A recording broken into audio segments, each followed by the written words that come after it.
The click of the ratchet was obscenely loud in the marble-floored lobby.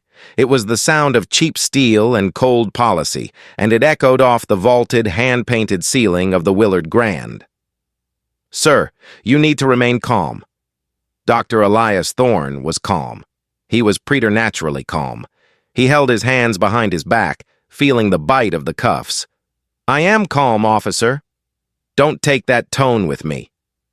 The officer, Kalen, cinched the cuffs tighter, a deliberate, punitive yank. From 10 feet away, a phone was raised. His daughter, Maya, wasn't crying. Her face was granite, her hand trembling almost imperceptibly.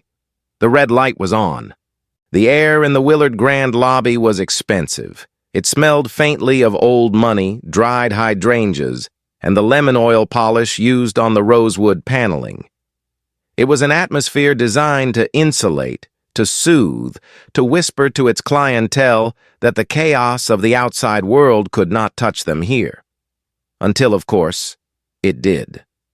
Dr. Elias Thorne stood near the concierge desk, his tuxedo immaculate.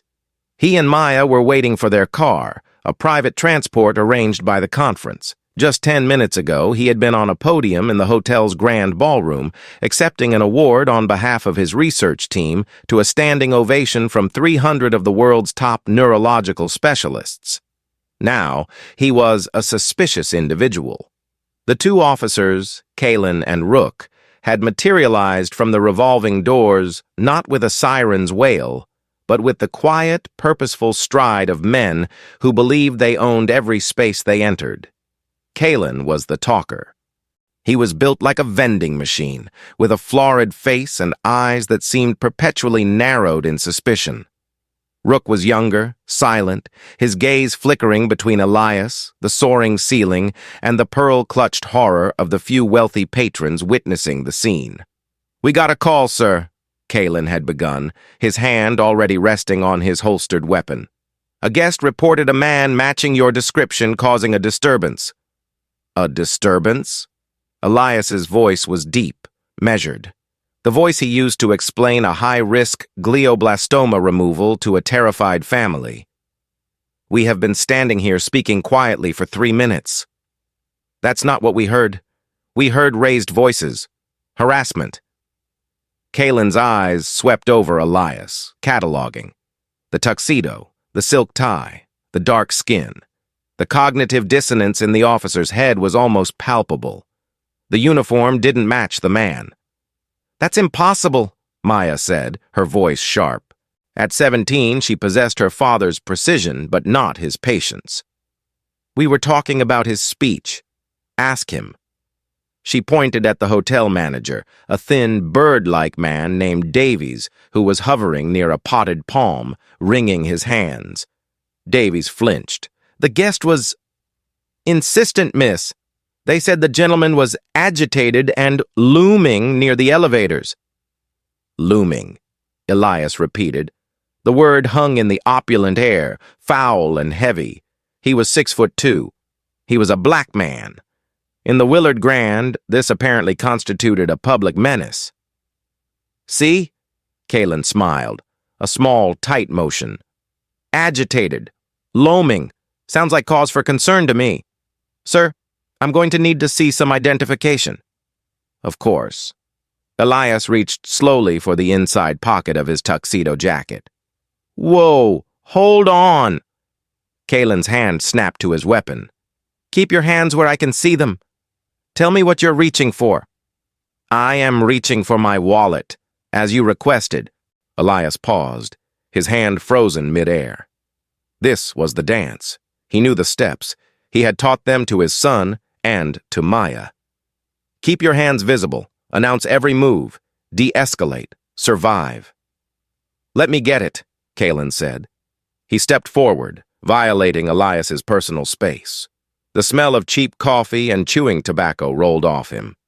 He jammed his hand into Elias's jacket, a rough, proprietary motion that was less a search than a statement of dominance.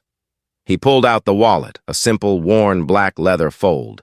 He flipped it open. He saw the driver's license. Dr. Elias Thorne, sure. He saw a faculty ID for Johns Hopkins. He saw an American Express black card. This only seemed to anger him more. It was all wrong. It didn't fit the narrative in his head. "This is all very impressive," Kalen sneered, tossing the wallet onto the concierge desk. "Easy to get this stuff made. A lot of high-end cons look the part, you know?" "Officer," Elias said, his voice dropping to that preternatural calm that Kalen so viscerally mistook for insolence. "I am a guest of this hotel. I was the keynote speaker at the World Neurological Congress tonight." "Yeah, and I'm the King of England," Kalen retorted. "Why don't you come with us, Doctor? We can clear this all up down at the precinct." "On what grounds?" Maya stepped forward, her phone now visibly recording. The red dot was a tiny, defiant eye. "You have his ID. You have the hotel manager who can vouch for us. We've done nothing wrong." Kalen's head snapped toward her. "You need to put that phone away, sweetheart. You're interfering with a police investigation. That's an offense." "It's my right to record," she said, her voice trembling but her gaze locked on his. "Is it?" Kalen looked at Elias. "You going to control your kid?" That was when Elias made his mistake. He took one step, not toward Kalen, toward Maya. A protective, paternal instinct. It was all the excuse Kalen needed. "He's moving! Rook, cuff him!" Rook, startled, fumbled for his cuffs. Kalen, faster and more eager, shoved Elias against the marble concierge desk. The sound of his chest hitting the stone echoed. Elias didn't fight. He didn't resist. He simply put his hands behind his back. He knew this part of the dance, too, and that was when the click of the ratchet echoed through the lobby. Maya's camera zoomed in. She captured Kalen's triumphant smirk. She captured her father's face, turned to the side, eyes closed, his expression not of fear or anger, but of a profound, bone-deep weariness. She captured the wealthy patrons in the mezzanine bar above, staring down, martinis in hand, silent witnesses. She captured Mr. Davies, the manager, polishing his glasses, his back turned to the scene. "You're making a terrible mistake," Elias said, his voice muffled against the cold stone. Yeah. Tell it to the judge." Kalen yanked him upright. "Let's go! Walk!" He began to march Dr. Elias Thorne, in his tuxedo, in handcuffs, across the gleaming marble floor of the Willard Grand, toward the rain-slicked revolving doors. The humiliation was a physical thing. It was the rain, cold and sharp, hitting Elias's face as Kalen pushed him through the revolving door. The doorman, in his heavy wool topcoat, simply stared, his face a mask of practiced neutrality. The valets, boys half Elias's age, averted their gaze, suddenly fascinated by a spot on the pavement. These were the small, silent betrayals that stitched the larger injustice together. "Wait!" Maya was right behind them, her phone still held high, a beacon in the stormy night. "You can't do this! He has his ID! He's a guest!" "Maya, stop," Elias said. It was a command. He didn't want her to get arrested, too. He didn't want Kalen's simmering rage to boil over onto her. "Get her back, Rook," Kalen ordered, shoving Elias toward the patrol car parked haphazardly in the bus lane, its lights painting the wet asphalt in strobing reds and blues. Rook, the silent partner, moved to block Maya. He was young, his face still holding a softness Kalen's had long since lost. He didn't touch her, just put up a hand. "Ma'am, please, just stay back. You can follow us to the 14th precinct if you want. It's just procedure." "Procedure? For what? For looming?" Maya's voice cracked, but not with tears, with rage. Kalen heard her. He stopped, his hand on the car's back door. He turned, the rain plastering his hair to his thick skull. He walked back to Maya, getting so close she had to crane her neck to keep him in frame. "You're a real piece of work, you know that? Taught her to be a little mouthy, didn't you, Doc?" he said, looking past Maya to Elias. "Here's the procedure. Your old man here fits the description of a jewel thief we've been tracking. High-end hotels, fancy suit, smooth talk. We get a call about a disturbance. He matches the profile. He gives me lip. That's called probable cause. It was a lie. A clean, instantaneous lie woven from the thin air of his own prejudice. There was no jewel thief. There was only his offense at a black man who carried himself with more dignity than he did. A jewel thief, Maya repeated, her voice laced with disbelief. He's a neurosurgeon. He just gave the keynote speech. And I'm sure he's got a bridge to sell too, Kalen sneered. Look, kid, you're interfering. I could arrest you right now for obstruction. You want to spend the night in a cell with your daddy? Elias watched, his heart a cold stone in his chest. He saw the calculation in Maya's eyes. She was smart. She knew this was a losing battle. Not here, not on the street, where Kalen's word was law and his gun was God. Maya slowly lowered the phone, though the red light stayed on. She held it at her side, still pointing forward. I'll be at the precinct. With a lawyer. Good. You do that. Kalen grinned, triumphant. He turned back to Elias. All right, doctor, in the car. In. Watch your head. He shoved Elias's head down and pushed him into the back of the cruiser. The seat was hard plastic, molded for discomfort, smelling of stale sweat and vomit.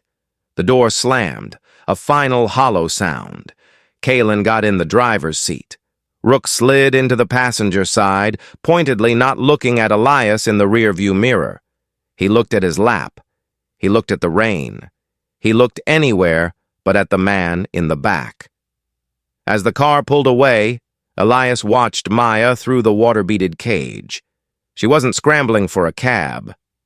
She stood on the curb, the Willard Grand's opulent, glowing entryway behind her, her face a mask of cold fury. She raised her phone again. She wasn't filming the departing car. She was filming the hotel. She panned, slowly, capturing the name The Willard Grand carved in the stone arch. She zoomed in on the doorman who was now helping a laughing white couple with their luggage. She zoomed in on the license plate of the patrol car as it disappeared around the corner. She was gathering evidence. Inside the car, Kalen was triumphant. Can you believe the nerve of that kid? He said to Rook, who just grunted. And the old man. Doctor, thinks his little fake ID and fancy suit mean he's better than us? I see guys like him all the time, think they own the world. Well, he don't own this part of it. Elias said nothing. He stared out the window at the blurred city lights. The cuffs were too tight. The metal was digging into the delicate bones of his wrists. He began to flex his fingers, a small, repetitive motion. He was counting. He was breathing. He was performing a different kind of procedure. He was dissociating the man, the father, the citizen from the instrument. His hands were his life. They were, in the most literal sense, the difference between life and death for hundreds of people. They were insured by the hospital for $10 million, and they were currently being compressed by $30 of state-issued steel, wielded by a man whose entire world view was built on a lie. You know, Kalen said, looking at Elias in the mirror, resisting arrest is a serious charge, and interfering, an obstruction. I could make this a very bad night for you, Doc. A little respect goes a long way. I have been respectful, Elias said, his voice flat. See, that's what I'm talking about. That tone, that's not respect. That's you looking down your nose at me. You think I'm stupid. You think I'm just a dumb cop. I think you are a man who has made a decision, Elias said, and is now trying to build a justification for it. You are lying, Officer Kalen. There is no jewel thief. The car swerved suddenly, then corrected. Kalen was gripping the wheel so hard his knuckles were white. You're calling me a liar? You, a trespassing con artist, are calling a police officer a liar? Rook finally spoke. Kalen, just drive. Let's just get him processed. Shut up, Rook. Kalen was staring at Elias in the mirror. You're going to regret that. You're going to regret that a lot. Elias closed his eyes. The pain in his wrists was no longer a dull ache. It was a sharp, electric throb. He thought about the surgery he had scheduled for the next morning, a complex, 14-hour arteriovenous malformation resection on a 12-year-old girl. He thought about the microns of tissue he would need to separate, the delicate web of blood vessels he would have to navigate. He flexed his fingers again, feeling the numbness begin to creep into the tips. And for the first time that night, a cold, sharp tendril of genuine fear pierced his practiced calm. The 14th precinct was a different world from the Willard Grand. The grand, insulating quiet of the hotel was replaced by a roaring, chaotic din. The air didn't smell of hydrangeas. It smelled of burnt coffee, industrial disinfectant, and unwashed bodies. The floors weren't marble. They were linoleum, scarred with a century of boot heels and grime. Kalen paraded Elias through the bullpen like a trophy. "Got our jewel thief," he announced to the room, shoving Elias toward the processing desk. The desk sergeant, a woman named Chen with eyes as weary as a graveyard, didn't even look up from her screen. "Paperwork," she mumbled. "Put him in holding." Elias was pushed through a metal-barred gate into a long, brightly lit corridor lined with cells. He was put in a cell with 3 other men. One was asleep, curled on the concrete bench, his snores a wet rattle. One was drunk, singing a tuneless, slurring song to the ceiling. The third sat perfectly still, his eyes wide and vacant, detoxing from God knew what. The cell door clanged shut. The lock echoed. Elias remained standing. He would not sit on the filthy bench. He would not touch the stained walls. He stood, his cuffed hands behind him, and regulated his breathing. He had stood in an operating room for 26 hours straight. He could stand here. He focused on his hands. The numbness was bad. It was a pins and needles cold that had crept up past his knuckles. He tried to flex his fingers again, but the movement was sluggish, impaired. The cuffs were crushing the median and ulnar nerves. He could feel the damage happening in real time.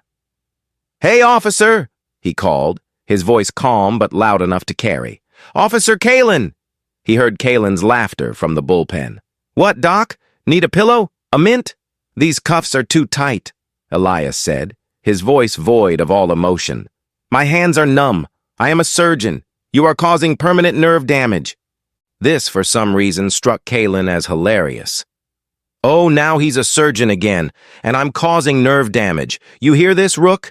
I'm causing nerve damage to our master jewel thief." There was no response from Rook. "Loosen the cuffs, officer," Elias said, not as a plea, but as a diagnosis. "Or you will be adding a multi-million-dollar lawsuit to your list of problems tonight." "Is that a threat?" Kalen appeared at the bars, his face mottled with rage.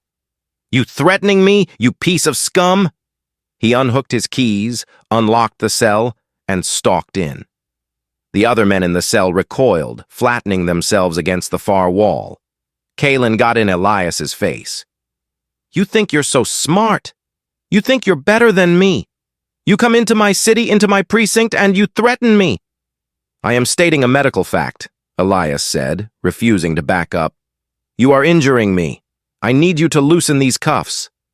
For a second, Elias thought Kalen would hit him. The officer's hands were balled into fists, his whole body vibrating with a need for violence. But then he seemed to think of something better. He smiled. "No, I don't think I will."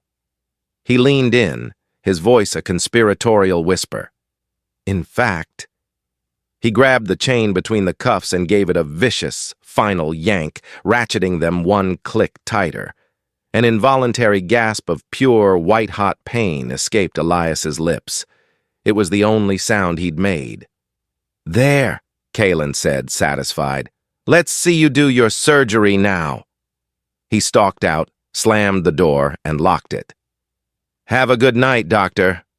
Elias leaned his forehead against the cold, damp bars. The pain was blinding. It wasn't just numbness now. It was fire. He squeezed his eyes shut, trying to breathe through it. He had to stay conscious. He had to stay in control. In the waiting room, Maya was a whirlwind of focused energy. Her phone was at 14%. She had a charging block in her purse and plugged it in. She sat on a hard plastic chair, ignoring the stares and the chaos. Her father had been taken through the gate 20 minutes ago. She pulled out her laptop. The precinct's public Wi-Fi was terrible, but it was enough. The video file was huge. She began to upload it to her private Dropbox. But she didn't just upload, she began her brave reaction. It wasn't a single emotional scream into the void. It was a targeted, multi-front assault. First, she opened Twitter. She was not a verified user. She was just a 17-year-old girl. But she knew how hashtags worked. She tweeted, "My father, Dr. Elias Thorne, keynote speaker at the WWNC 2025, has just been wrongfully arrested at the Willard Grand Hotel in this city. He is being held at the 14th Precinct. The arresting officer is Kalen, badge 7714. Here is the video." She attached a 30-second clip, the moment of the cuffing, Kalen's sneer, her father's face. Second, she tagged the local news outlets, all of them, and the national ones. And the international ones that had been covering the World Neurological Congress, the BBC, Reuters. Third, she went on the Willard Grand's corporate website. She found the Investor Relations and Press tabs. She found the email addresses for the CEO, the board of directors, and the head of PR. She composed a crisp, professional email. "To whom it may concern, your hotel manager, Mr. Davies, authorized the false arrest of a guest, Dr. Elias Thorne, tonight. This action is a clear violation of his civil rights and will be pursued to the fullest legal extent. Attached is video evidence." She attached the full 10-minute file. Fourth, and most critically, she went to the World Neurological Congress website. She found the list of sponsors and distinguished guests. She saw the name, His Royal Highness, Prince Khalid Al Saud of Saudi Arabia. She remembered her father mentioning him. The prince was in town, not just for the conference, but for a consultation. She found the email for the Saudi consulate. She wrote a new email. "Urgent. Dr. Elias Thorne, scheduled for consultation, has been illegally detained by city police. His medical ability is being compromised. Immediate intervention required." She hit send on all of it.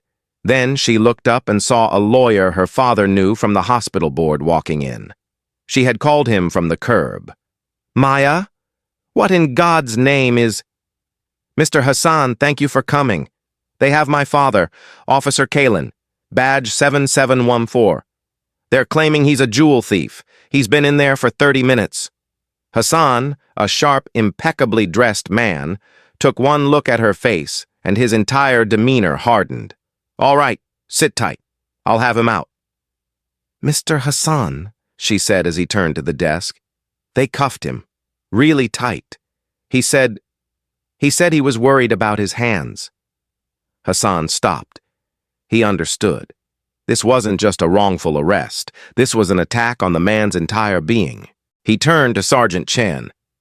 "I am counsel for Dr. Elias Thorne. I need him brought to an interview room now." Chen sighed, bored. "Gotta wait, counselor. He's being processed. He was brought in 30 minutes ago. You are holding him illegally, without cause. And if one hair on his head or one nerve in his hand is damaged, this precinct and Officer Kalen personally will be named in a suit so large it will bankrupt your union. Now get him." The authority in his voice, the authority of the law, finally cut through Chen's weariness. She picked up her phone. "Kalen, your jewel thief's lawyer is here. Bring him to interview room 2. The shocking part of Maya's reaction was not the emotion. It was the utter, devastating lack of it. Her response was not a wail. It was a detonation. While Elias sat in the holding cell, and while Kalen bragged in the bullpen, Maya sat in the waiting room and systematically dismantled their world. She wielded her phone not like a club, but like a scalpel, identical in its precision to the ones her father used. Her first tweet, with its 30-second clip, was a spark in a dry forest. The WWNC 2025 hashtag was being monitored not just by neurosurgeons, but by medical journalists, pharmaceutical companies, and the PR teams of the city's largest hospitals. Within 10 minutes, the retweets started. First, from a surgical resident at Mass General, then from a department head in Zurich, then from a major medical tech blogger with 500,000 followers. The clip and Kalen's badge number began to move at the speed of light. The corporate office of the Willard Grand was dark, but a skeleton crew monitored its global PR feed. An alert, automated by keywords like arrest and Willard Grand, flashed on a screen in a cubicle in Mumbai. The low-level social media manager watched the 30-second clip. He saw a man in a tuxedo being cuffed in the lobby. He saw the hotel's name. He saw the officer's sneer. He immediately escalated it. In a penthouse apartment overlooking the city, the Willard Grand's parent company CEO, a man named Harrison, was asleep. His phone on his nightstand buzzed, a high-priority crisis alert. He ignored it. It buzzed again. Annoyed, he sat up and read the text from his head of PR.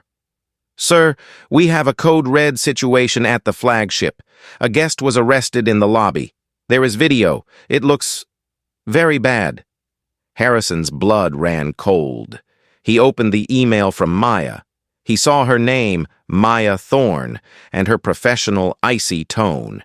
He watched the full 10-minute video. He saw his manager, Davies, wringing his hands and turning his back. He heard the officer, Kalen, invent the jewel thief lie out of thin air.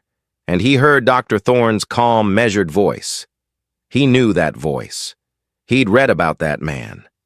Harrison didn't just call the hotel. He called his corporate legal team. "Burn it down," he said, his voice a low growl. "Fire Davies. Release a statement. Apologize. Find out where that man is. Send our car. I want this fixed. I want that officer's badge." At the 14th precinct, Sergeant Chen was dealing with Hassan, the lawyer. She was a 20-year veteran. She had seen angry lawyers before. She was not impressed. "He's being moved, counselor. Calm down." "I will not calm down," Hassan said. "You have no cause for this arrest. I want the charge, I want the paperwork, and I want Officer Kalen's report, now." The phone on Chen's desk rang. She picked it up. 14th Precinct, Sergeant Chen.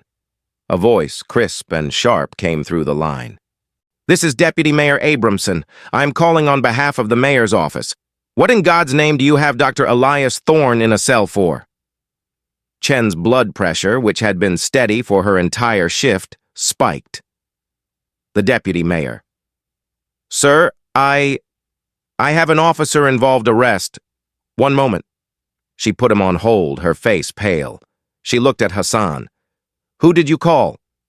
"I called his daughter," Hassan said. Before Chen could process this, her other line lit up. She clicked over. 14th Precinct, Chen. "This is Gerald Hines, president of City Central Hospital. I am calling to inquire about my chief of neurosurgery, Dr. Thorne, who I understand is in your custody." Chen's hand began to shake. The president of City Central.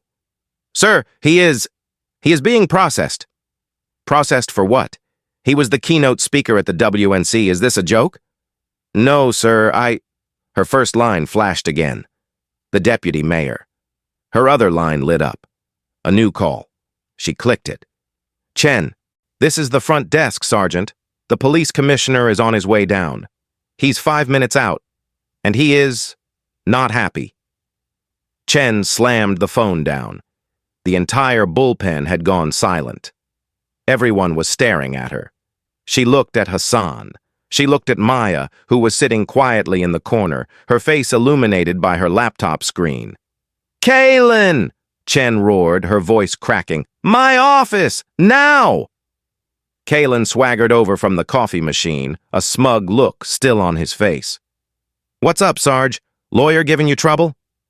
"Who is in your holding cell?" "I told you, a jewel thief con artist.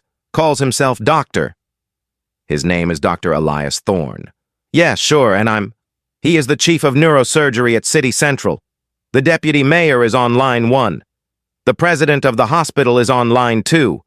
And the commissioner is in his car. What did you do?" Kalen's face went from smug to confused to ashen white in 3 seconds. He was suspicious. He was looming. The hotel called. The hotel manager has been fired, Hassan supplied grimly from the doorway. And the Willard Grand is issuing a full public apology and naming you, Officer Kalen, in their statement as having acted on malicious, non-factual grounds. Kalen looked like he'd been punched. They can't. Get him out of that cell, Chen screamed. Get him out now. Rook, go. Rook, who had been hiding at his desk, shot up and ran for the holding cell gate. Kalen was frozen. But the paperwork. I wrote him up for resisting. You will shred that paperwork, Chen said, her voice a low, dangerous hiss. You will sit at that desk. You will not speak. You will not move. You will wait for the commissioner. You are, as of this moment, suspended. Give me your weapon. Kalen stared at her. Sarge, it was a good arrest. Your good arrest just brought the entire city down on our heads, you moron. Give me your weapon. Numbly, Kalen unclipped his service weapon and placed it on her desk. He stumbled back to his chair, a look of profound, uncomprehending shock on his face. Maya watched it all. Her face was still granite. The red light on her phone was still on. Rook ran down the corridor to the holding cells. He fumbled with the keys, his hands shaking. He unlocked the cell door. Elias was still standing, his forehead pressed against the bars. He was pale, a fine sheen of sweat on his skin. Dr. Thorne, sir, we're letting you go. There's been a mistake. Elias turned slowly. My hands, officer, he whispered. The pain had escalated to a sickening, roaring void. Oh, God, right. Rook rushed in and unlocked the cuffs. The moment the pressure was released, Elias cried out, a sharp, strangled sound that was torn from his throat. The blood, rich with oxygen, slammed back into the compressed nerves, a feeling like his hands were being simultaneously set on fire and dipped in acid. He stumbled, catching himself on the cell wall. He cradled his hands to his chest, his entire body shaking. They were white and waxy, with deep, purple-red trenches where the metal had been. He tried to make a fist, but his fingers wouldn't obey. They twitched, useless. Rook recoiled, his face horrified. I'm sorry, sir. Kalen, Get him a chair! Sergeant Chen yelled from the end of the hall. Get him water! Hassan, in here! Hassan rushed in, took one look at Elias's hands, and his face went dark. Oh, no. No, no, no. He gently took his client's arm. Elias, can you feel this? He pinched the tip of Elias's index finger. Elias shook his head, his eyes squeezed shut. No, nothing. It's numb. Sergeant, Hassan roared. Call an ambulance, not a bus. A full unit ambulance. Tell them we have bilateral nerve compression, suspected crush injury to the median and ulnar nerves. Now! The sound of the word ambulance and nerve compression, finally, fully broke Kalen's stupor. This wasn't about a suspension anymore. This wasn't about a bad arrest. This was... No, Kalen whispered from his desk. No, he's faking. He's a con man. He's faking. But no one was listening. The entire precinct was in motion. Paramedics were called. Officers were scrambling to look busy, to distance themselves from Kalen. Rook, looking like he was about to be sick, helped Elias to a chair in the bullpen. Maya ran to him, finally letting her mask of control slip. Dad? Oh my God, Dad, your hands! They were already beginning to swell, turning a mottled, angry purple. It's all right, Maya, Elias breathed, trying to smile, but it was a grimace of agony. It's all right. You did well. He looked at her, and in his eyes she saw an ocean of pride. I have to... He was trying to flex his fingers again, but they were rigid, disobedient claws. The panic was finally setting in, colder and sharper than the fear of the arrest. I can't feel them, Maya. At that exact moment, the precinct doors burst open. It wasn't the commissioner. It was two men in dark, perfectly tailored suits and earpieces. They scanned the room, their eyes landing on Elias. They were followed by a small, regal man with a neatly trimmed beard and penetrating dark eyes. It was Prince Khalid al-Saud. The precinct fell utterly silent. The drunk in the holding cell had passed out. The detoxing man was staring. Even the phones seemed to stop ringing. The prince ignored everyone. He walked directly to Elias. "Dr. Thorne," he said, his voice accented but precise. "I received a most disturbing email from your daughter." He looked at Elias's hands, which he was cradling. The prince's expression, which had been one of concern, darkened into a quiet, profound fury. "This," he said, his voice dangerously soft, "is what they did to you." "Your Highness," Elias began, trying to stand, but a wave of nausea from the pain rooted him to the chair. "This is an unfortunate misunderstanding." "It is not a misunderstanding," the prince said, his gaze sweeping the room. He looked at Chen. He looked at Hassan. His eyes finally landed on Kalen, who was sitting at his desk, frozen, his skin the color of old oatmeal. "It is a barbarism." He pointed at Kalen. "Is that the man?" Maya, her voice returning, stepped forward. "Yes, Officer Kalen, badge 7714. He's the one who tightened them." The prince nodded slowly. He looked at Sergeant Chen. "My government has a deep and abiding friendship with this city. My father is a great admirer of your mayor.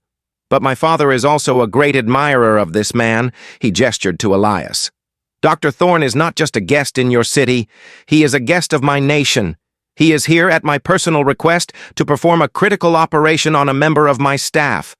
And you have allowed this thug," he spat the word, "to assault him, to destroy perhaps his livelihood, to destroy perhaps the life of a 12-year-old girl who is waiting for him." Chen couldn't speak. She was out of her depth. The mayor was one thing. A foreign prince was another. The doors opened again. This time it was the police commissioner, flanked by two aides and Deputy Mayor Abramson.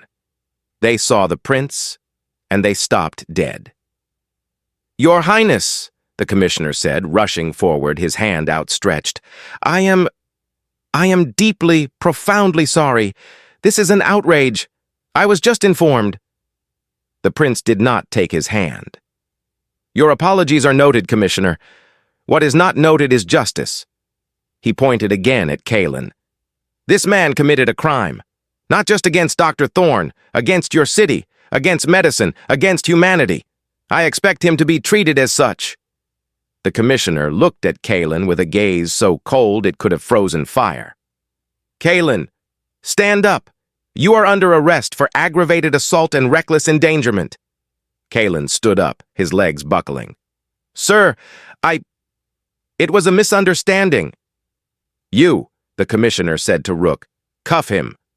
Rook, his face ashen, fumbled for his own cuffs, the same cuffs he'd used on Elias. He walked over to his partner. "Kalen, I have to—" "Rook, you're taking his side?" Kalen's voice was a desperate squeak. "Cuff him, officer," the commissioner commanded. Rook, his hands shaking so badly he could barely do it, cuffed his partner.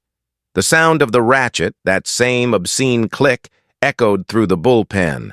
Kalen stared at the cuffs on his own wrists. He looked at Elias. He looked at the prince. He looked at Maya, who was still filming, her face a mask of cold, righteous victory. The lie had completely and irrevocably unraveled. The institutional truth, when it finally arrived, was not a single blinding revelation. It was a cascade of falling dominoes, each one triggering the next, until the entire carefully constructed edifice of Kalen's power had collapsed. The first domino was Maya's video. The second was her email. The third was the firing of the hotel manager, a clear signal from the corporate world that the Willard Grand was cutting its losses and pointing the finger. The fourth was the arrival of the hospital president, the mayor's office, and the commissioner. the city's power structure scrambling to contain the damage. But the final, crushing domino was the prince. He was the hidden authority made manifest. He was not just a wealthy individual, he was a state. His presence in the 14th precinct was so jarring, so contextually impossible, that it broke the reality of the room. Cops, lawyers, and city officials were a known quantity. A Saudi prince was not. "This is not a matter for your internal affairs, Commissioner," Prince Khalid said, his voice cutting through the commissioner's frantic apologies. "This is an international incident. Dr. Thorne's hands are not his own. They are a global resource. This man," he pointed at the cuffed Kalen, "did not just assault a citizen. He took a scalpel to the entire medical world." The commissioner, a political animal, understood. This was no longer a local police brutality case that could be buried in paperwork and settled with a quiet lawsuit. Maya's digital savvy had made it a global story. The prince's presence had made it a diplomatic one. "Your Highness, I assure you, Officer Kalen will face the full extent of the law. His career is over. We will pursue criminal charges. Officer Rook," he snapped, "read him his rights. Take him to central booking." Rook, pale and trembling, began to mumble the Miranda warning to his partner. Kalen, his face a mask of disbelief, didn't seem to hear him. He was staring at Elias, who was now being attended to by the newly arrived paramedics. They were checking his pulse, his capillary refill, the color of his skin. "Sir, we need to get you to the hospital now," the lead paramedic said. "We need to get steroids and anti-inflammatories in you to reduce the swelling, or that nerve damage could be permanent." This was the sentence that hung in the air. Permanent. Elias finally looked up. He looked past the paramedics, past his lawyer, past the prince and the commissioner. He looked directly at Kalen. There was no anger in his eyes. There was no triumph. There was only a vast, empty coldness. It was the look a scientist gives a failed experiment, the look a man gives an object that has proven itself to be worthless. That look, more than the cuffs, more than the prince's fury, was what finally broke Kalen. "He's faking!" Kalen screamed, his voice a raw, desperate tear in the silence. "He's a con, can't you see? He tricked you! He tricked all of you! He's faking!" He lunged, a sudden convulsive movement against his cuffs, trying to get at Elias. Rook and two other officers tackled him instantly, dragging him to the floor. "He's resisting!" one of them yelled, almost with relief. It was a charge they understood. "Get him out of here!" the commissioner bellowed. "Get him out!" Kalen was dragged out of the bullpen, still screaming. "He's a fake! He's a fake! I was right! I was right!" His voice echoed down the hall, a pathetic, fading mantra of his own self-destruction. The room fell silent again, the only sound the rip of a Velcro blood pressure cuff. Elias watched him go. He then looked at the commissioner. "He's wrong," Elias said, his voice quiet, but carrying. "He's not a fake. He's just a doctor." He corrected himself. I'm just a doctor." The pain and the shock were making him disoriented. The commissioner, a hardened man, actually flinched at the simple, devastating statement. "Dr. Thorne," the commissioner said, "on behalf of the entire city, there are no words." "No," Elias agreed. "There really aren't." The lead paramedic looked at the prince. "Sir, we have to transport him. He needs a neurologist. He needs a hand specialist." "He will not go to a general hospital," the prince said. "He will come to the private clinic where my staff is waiting. It's across the street from City Central. It's where the operation for tomorrow is scheduled. The best specialists in the world are on my plane. They are already there." He looked at Elias. "Doctor, you will be cared for. I will see to it personally. Your Highness, my daughter, she will come with us," the prince said, as if it were the most obvious thing in the world. He put a gentle hand on Maya's shoulder. "You," he said to her, "are the reason any of this has been set right. You are a warrior, like your father." Maya, who had held her composure through the arrest, the precinct, the tweets, and the emails, finally felt her armor crack. A single tear rolled down her cheek. She didn't wipe it away. She just nodded. As the paramedics loaded Elias onto a gurney, a precaution for the shock, Mr. Davies, the former hotel manager, burst into the precinct. He was in a rumpled suit, no tie, and his eyes were wild. He had clearly been fired, and had probably been drinking. "Dr. Thorne! Dr. Thorne!" He rushed toward the gurney. The prince's 2 bodyguards moved as one, blocking him. "Please!" Davies cried. I didn't know. The guest insisted I had to call. It's my job. Please, tell them. Tell them I'm not like him." He pointed to the empty chair where Kalen had been. Elias looked at the man. This was the man who had started it all. The man who had seen agitated and looming instead of guest and father. The man who had turned his back. "You are like him," Elias said, his voice rasping. "You just wear a better suit." Davies crumpled, as if struck. "Let's go," Elias said to the paramedics.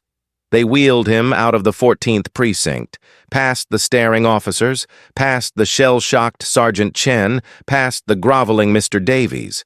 Maya walked beside the gurney, her hand resting on her father's arm. The prince and his entourage followed. The world, which had been loud and small and ugly, was finally, blessedly, silent. The reckoning was swift, and it was silent. It didn't happen in the chaotic, fluorescent-lit precinct. It happened in the hushed, sterile white corridors of the exclusive clinic the prince maintained. Elias was wheeled into an examination room that looked more like a suite at the Four Seasons. Within minutes, he was surrounded by 3 of the world's top medical professionals, a neurologist, an orthopedic hand specialist, and a vascular surgeon, all of whom had been on the prince's private plane. They worked with a quiet, focused intensity. The room was silent save for the beep of a heart monitor, the hum of an ultrasound machine, and the low, murmured questions. "Can you feel this, doctor?" "No." "And this?"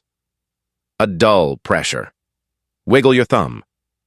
Elias stared at his right thumb. He sent the command, "Move." It twitched, a pathetic, spastic motion. The specialists exchanged a look. It was not a good look. Maya and the prince stood in the corner watching. Hassan, the lawyer, was there too, his phone buzzing incessantly on silent. The entire world was now screaming for a comment. The video was on CNN, BBC, Al Jazeera. The Willard Grand's stock had, in pre-market trading, taken a nosedive. The mayor had announced an emergency press conference, but in this room, none of it mattered. The only thing that mattered was the report from the neurologist, a small, stern woman from Germany. She turned off the ultrasound. She looked at the prince. "There is severe acute compression trauma to the bilateral median ulnar and radial nerves," she said, her voice clipped. "There is significant soft tissue swelling and microfractures in the carpal bones, consistent with a crush injury. The blood flow is compromised." "Can you fix it?" the prince asked. "We are administering a high-dose steroid protocol to reduce the inflammation, but the damage to the nerve sheaths is extensive. He will need surgery, multiple surgeries, and even then—" She paused. "Even then?" Elias asked, his voice flat. "Even then, doctor," she said, meeting his gaze, specialist to specialist. "You will never have the same fine motor control. You will have tremors. You will have permanent numbness in the fingertips. I am profoundly sorry." The words landed. "You will never have the same fine motor control. The 12-year-old girl with the AVM, the countless others after her, the life he had built, the gift he had been given, gone. Taken by a cheap pair of cuffs and a man's petty racist rage." Elias Thorne closed his eyes. He didn't say a word. Maya made a small, strangled sound, like she couldn't breathe. She stumbled out of the room. The prince followed her. He found her in the hallway, leaning against the wall, her body shaking with silent sobs. The rage was gone, replaced by a bottomless, crushing grief. He can't. He can't, she wept. It's his life. It's all he is. That animal. The prince stood beside her, not touching her, but just being present. Your father, he said, is more than his hands. He is his mind. He is his heart. He is the man who raised you. But he saved people. It's not fair. No, the prince said, it is not. And the man who did this will pay. That is my promise to you. What does it matter? She whispered. He's in jail. He'll lose his job. It won't give my father's hands back. The world that created that man is what must pay, the prince said, his voice hard. The hotel that saw a threat instead of a guest. The city that armed his prejudice. The system that protected him. Your video, little warrior, has given us the sword. Now we will use it. He looked at Hassan, who had joined them in the hall. The lawsuit, the prince said. It will be pursued. My personal legal team will join yours. We will not settle. We will go to trial. We will make an example so profound that the name Kalin will be a cautionary tale in every precinct in this country. Hassan nodded, his face grim. We will. The prince then looked at Maya. But you have the greatest power of all. The world is listening to you. They are not just shocked by the injustice. They are shocked by you, by your strength, by your precision. They are waiting for your next word. He was right. Her phone was a solid, vibrating brick of notifications. The press, celebrities, activists, politicians. What do I say? She asked, her voice small. You will say nothing, the prince said. Not yet. You will wait. And when the time is right, you will not just tell your story, you will tell his. Inside the room, Elias was alone with the German neurologist. The 12-year-old girl, Elias said, his voice thick. Her AVM, it's complex. I'm the only one who has done this specific approach. I know, the doctor said softly. I read your paper. It's revolutionary. Who will do it? Your colleague, Dr. Aris, from the conference. He is flying in from Tokyo. He is the next best. Aris is good, Elias murmured. But he's not. He's too aggressive on the temporal lobe. He was already running the surgery in his head, a phantom operation. Elias, the doctor said, putting a hand on his shoulder, you must rest. You are the patient now. The reckoning for Officer Kalin was a 10-page criminal indictment. The reckoning for the Willard Grand was a class-action lawsuit and a stock price in freefall. The reckoning for the city was a Department of Justice investigation. But the reckoning for Dr. Elias Thorne was a quiet, sterile room and the devastating silent knowledge of all the lives he would no longer be able to save. Chapter 8. The lingering image dawn broke over the city. The storm had passed, leaving the air washed clean. In the clinic, Elias Thorne was asleep, a restless, drug-aided slumber. His hands, bandaged and elevated on pillows, looked like pale, useless clubs. Maya sat in a chair by the window. She had not slept. She was looking at her phone. The world was screaming. Justice for Dr. Thorne was the #1 trend, worldwide. The mayor's press conference had been a disaster of evasions. The police commissioner had tendered his resignation. The Willard Grand had offered a multi-million-dollar settlement and a public apology in every major newspaper. Her video had 150 million views. She was, at 17, the most powerful and sought-after voice on the planet. She read the comments. They were a torrent of rage, support, and love, but they were also a torrent of noise. They were talking about Kalin, about the hotel, about race, about the police. They were all missing the point. She looked at her father. She thought about the 12-year-old girl. She opened a new, blank note. She began to type. It was not a tweet. It was not an email. It was a statement. She didn't write about the injustice. She didn't write about the hotel, or the police, or the mayor. She wrote about her father. She wrote about his hands. She wrote about the hundreds of people walking, talking, and loving today who would be dead without them. She wrote about the 12-year-old girl whose surgery was at that very moment being performed by another doctor. She wrote, "The man who arrested my father did not just assault a black man. He assaulted a lifetime of knowledge. He did not just injure a guest. He injured humanity. He broke the hands that heal the world. Justice is not his arrest. Justice is not a settlement. Justice would be giving back the future that he stole from all of us. And that is the one thing no one can do." She posted it to Twitter, to Instagram, to everywhere. Then she turned her phone off. The sound of the buzzing, the vibrating, the screaming of the world finally stopped. She looked at her father, sleeping in the pale morning light. A week later, the swelling had gone down. Elias sat in a rehab room, a small red rubber ball in his hand. "Squeeze," the therapist said. Elias stared at the ball. He concentrated. His entire body trembled with the effort. The ball did not move. His fingers, pale and scarred from the surgery, would not close. The therapist looked away, her face tight with professional sympathy. "Again, doctor," she said. He tried again. Nothing. Maya's statement had done what the video could not. It had shocked the world. It hadn't just shown them an injustice. It had made them understand the cost. It reframed the narrative from a single brutal moment to a lasting, irreplaceable loss. Elias Thorne would never operate again. He became a professor. He taught. He wrote. He mentored. He used his mind, his voice, his heart. The prince was right. He was more than his hands. But sometimes, in the quiet of the morning, he would stand at his bathroom sink. He would turn on the hot water and let it rush over his forearms, just as he had done before every surgery. He would look at his hands. The numbness was permanent. The tremors were always there.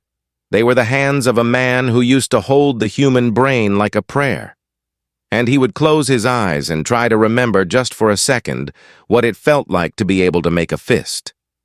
The world media called it a victory. They called Maya a hero, a digital age lioness. Her statement became a manifesto. They dissected Kalen's 10-year prison sentence and the hotel's historic settlement. But Elias and Maya never gave an interview. The outrage, the lawsuits, the new citywide Thorne Act on policing. It all became noise, a storm outside a soundproof room. The only truth was the quiet of the pre-op suite, months later. A different hospital, a different surgeon. Elias, now a consultant, stood in the corner, his hands clasped behind his back. He watched the new, young surgeon, one he had trained, stand at the scrub sink. She washed, dried, and powdered her dark, steady hands. She raised them. The doors to the OR hissed open. Elias nodded at her. She nodded back. The work, at least, would go on.